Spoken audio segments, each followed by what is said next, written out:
Hello, আসসালামু আলাইকুম everyone, it's me Tamanna from Tarat vlogs. আজকে আপনাদের সাথে এই ক্রিমি চিজ পাস্তাটা শেয়ার করতে যাচ্ছি।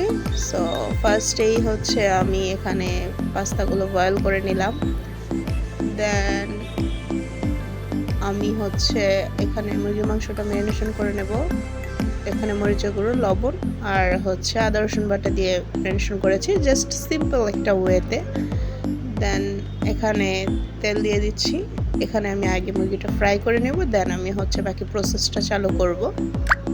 তো এখানে হয়েছে যে আমি একটু শেফ হওয়ার ট্রাই করছিলাম, যে শেফেরা এরকম করে। যাই হোক, এখানে আমি আবার একটু তেল দিয়ে দেবো। এখানে 1 চামচ আমি হচ্ছে আটা দিয়েছি। আটাটা সুন্দরভাবে একটু ফ্রাই করে নেব, যেন এটার যে একটা স্মেল আছে এটা সরে যায়। দেন এখানে হালকা করে দুধ দিয়ে দিচ্ছি আস্তে আস্তে, যেন এটা আটাটা দলা পেকে না যায়। তারপর এখানে দিয়ে দিচ্ছি চিলি ফ্লেক্স, আর সাথে দিব হচ্ছে একটু সল্ট আর হচ্ছে একটু সুগার।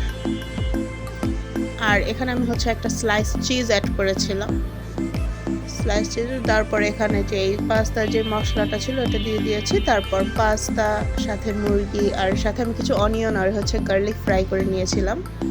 এখন দিয়ে দিচ্ছি গ্রিন চিলি।